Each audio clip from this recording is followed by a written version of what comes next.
Assalamualaikum warahmatullahi wabarakatuh. Perkenalkan, nama saya Isna Sifa. Saya mahasiswa jurusan Bimbingan dan Konseling Islam di Universitas Islam Negeri Sultan Maulana Hasanuddin, Banten. Baiklah, pada kesempatan kali ini, di sini saya akan mengadakan talk show yang berjudul tentang falasi dan jenis-jenis falasi. Sebelum saya menjelaskan tentang jenis-jenis falasi, di sini saya akan sedikit menjelaskan secara singkat tentang pengertian falasi.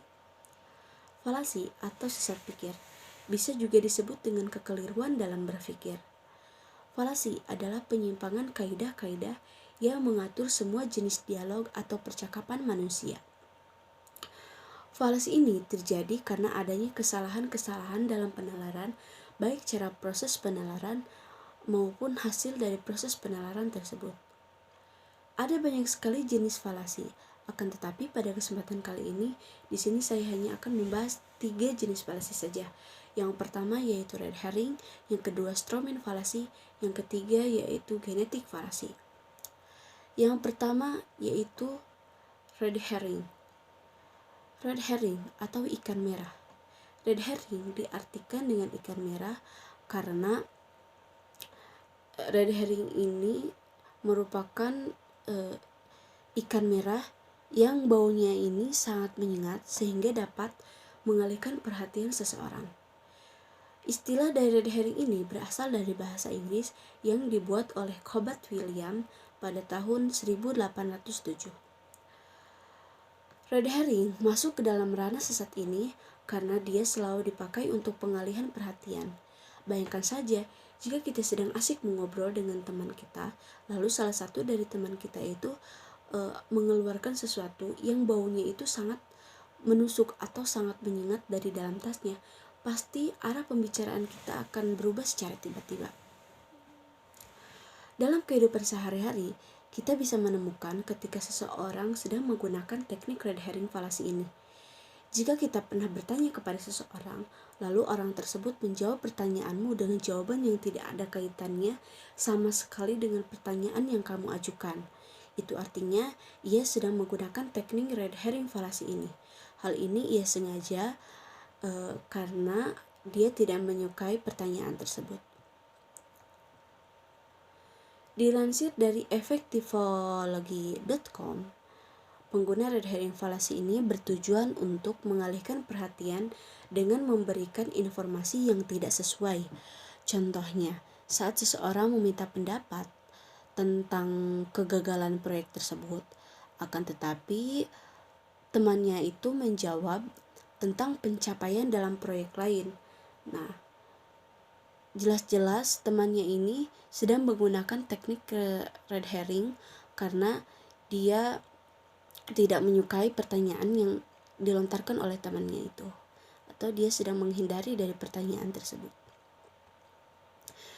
Sedangkan dalam kehidupan sehari-hari kita bisa mengambil contoh, yaitu ketika seseorang bertanya atau ada percakapan antara Suga dan J-Hope. Ketika J-Hope bertanya kepada Suga, kapan kamu menikah? Akan tetapi Suga menjawab tentang bahwasannya dia telah mengatakan bahwasannya temannya itu telah menikah sekitar 1 minggu yang lalu. Nah, di sini sudah jelas bahwasannya Suga sedang menggunakan teknik red herring. Dia melakukan ini karena dia tidak menyukai pertanyaan yang diberikan oleh J-Hope.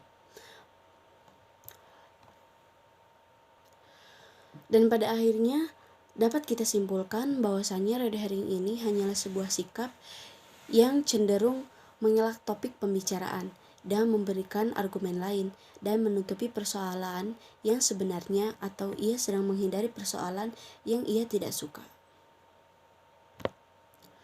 Setelah kita membahas tentang red herring, jenis falasi yang kedua yaitu tentang strawman falasi. Strawman falasi atau diartikan dengan manusia jerami atau orang-orang sawah.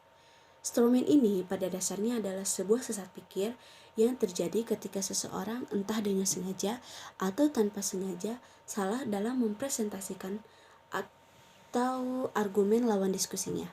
lalu menyerangnya seakan-akan itulah pandangan posisi atau argumen lawan diskusinya. Pada dasarnya, strawman falasi ini merupakan sebuah penolakan terhadap argumen seseorang melalui impresi yang memposisikan pemilik argumen tidak ada pada tempatnya. Pada awalnya, mungkin semua orang akan berpikir, mengapa strawman falasi ini masuk ke dalam sesat pikir? Jawabannya, karena jelas-jelas dia membuat argumen baru dan dibuat seolah-olah itu adalah argumen yang keluar dari orang lain, padahal kenyataannya tidak seperti itu.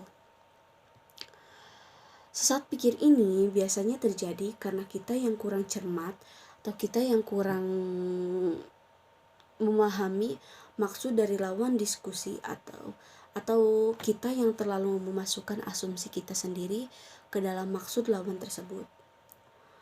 Orang dengan sesat pikir strawman falasi punya cara untuk mengubah argumen lawan menjadi argumen baru yang dia anggap argumen tersebut untuk kemudian ia serang. Padahal argumen itu sama sekali tidak pernah dilontarkan oleh orang itu. Contoh dalam artikel Logical Fallacy part pertama tentang seseorang yang sedang menggunakan teknik strawman fallacy ini.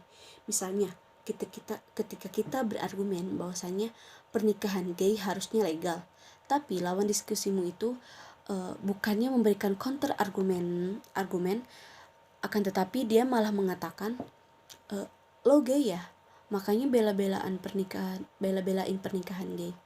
Jika kita sering mengamati timeline sosial media, mungkin kita akan menemukan beberapa di antaranya. Yang pertama, mungkin yang dukung pelegalan pernikahan gay dan yang dikatakan gay, dan yang setuju penghapusan kolom KTP mungkin akan dibilang ateis. Contoh dalam kehidupan sehari-hari, yaitu ketika ayah menyuruh anaknya untuk beristirahat karena telah berjam-jam bolak-balik menghadap ke layar HP.